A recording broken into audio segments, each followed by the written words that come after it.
So I'm here with Stan Seiden, and he has just finished studying here at YCMES for 6 months.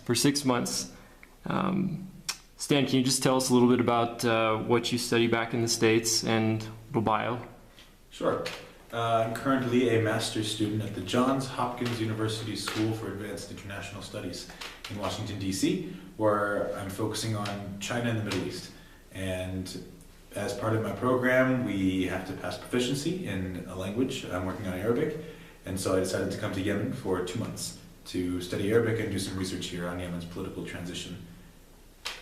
And Yemen was fantastic, so I extended my stay, delayed my final semester in DC, and stayed on in Sana'a for another 4 months, which I'm just now finishing up. Why did you feel the need to come to YCMES as opposed to somewhere else in the Middle East? I truly think that Yemen is probably the best place in the world to study Arabic because of 2 reasons. First of all, as you'll hear said by many, the Yemeni dialect is probably closer to Fusha, the modern standard Arabic, than just about any other Arabic dialect out there, especially more so than the Middle East and especially more so than North Africa and more so than the Levant. And it's really nice to be studying Arabic here because although there's still a difference between what the guys are saying out in the street, perhaps it's much closer to what you're learning in class and therefore much easier to adjust to, and it's easier to sort of use that as part of your learning experience. And second, you're far more likely here in Yemen to run into people or be surrounded by people who will speak with you in Arabic.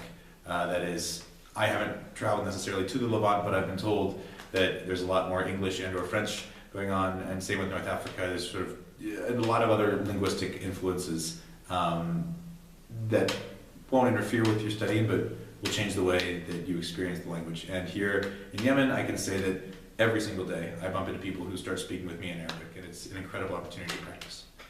And then to answer the second half of the question, I think that YCMES is probably the best place in Yemen to study Arabic. There's a few other institutes here, but I think YCMES offers the best package overall and puts together the best experience available in Yemen for its students, and then it's just transitive property. What has been your experience so far interacting with Yemeni as an American? Yemenis are incredible. My very first day here, while on kind of a tour around Sana'a, this man saw that there were a few Americans or foreigners buying mobile SIM cards and invited us to his house for lunch. And I don't think they were supposed to, but the 2 teachers who were walking with us at the time brought us to the man's house, and we joined him for lunch, and it was incredible. And these things happen. This was not a rare occurrence. This happens almost every day. You'll be invited to a house. You'll be invited to Chugat with Yemen. You'll be invited to do all sorts of things. Yemenis really, really enjoy meeting foreigners and talking with foreigners, and probably the phrase I hear more commonly than anything else here is "Welcome to Yemen." Which gets a little old when you've been here for 5 months or 6 months, but is still warm and welcoming just the same. Have you felt safe traveling around Sana'a? I do. Sometimes I think it seems like I feel safer than almost anyone else I know, but I feel very safe. I travel by Dababs, which are the sort of public transportation minibuses all over the city. I take cabs. I walk to friends' houses 15, 20 minutes away. I'll walk to the restaurants in the area. I'll walk to Old Sana'a to buy things or just visit or drink some tea. Really, I feel perfectly comfortable traveling around the city, and everywhere I go, once again, whenever Yemenis see me and say, "Welcome to Yemen," yell hello, come over, shake my hand, and not once in Yemen, or Sana'a rather, while walking through the city, traveling by Dabab, have I felt threatened or really anything other than welcomed. There's been a few security incidences since you've come to Yemen. How would you say you've managed through those incidences? Yes, sure. Honestly, I've just kept living my life.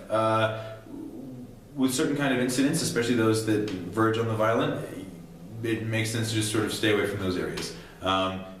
There have been, while I've been here in Sana'a, a few sort of political assassinations, but they tend to happen in parts of the city far, far away from where we are, and I stay away from those parts of the city. When recently in the news there was an attack on the Ministry of Defense. You don't go to the Ministry of Defense that day. But really, especially given where we are, the Yemen College of Middle Eastern Studies is located in Tahrir Square, right between the Prime Minister's office and the Parliament, the Council of Ministers, and I've never noticed any change in how safe I felt or how people were acting, regardless of what was going on in the rest of the city. Just briefly, so what are some other places that you've been, other than Sana, since your time here? I've been very fortunate to do some travel both in the country and out of the country.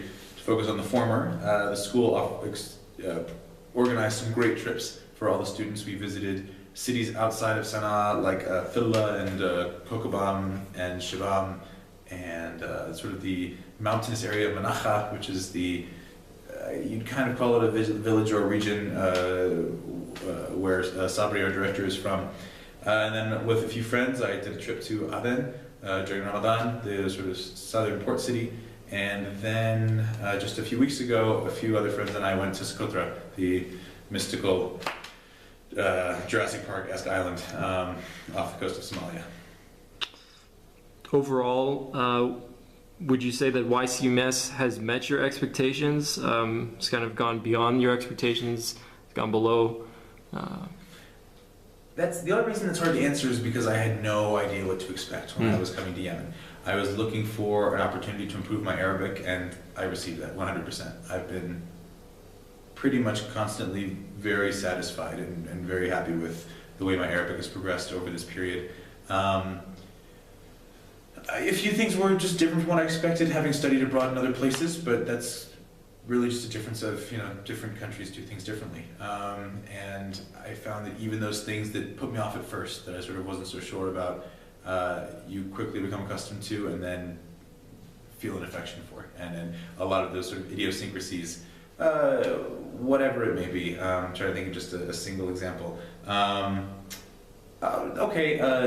Everything closing down at noon on Friday because it's prayer time. And if you have to go to the store at that time, well, you better wait because you're just going to have a hard time finding anything to buy.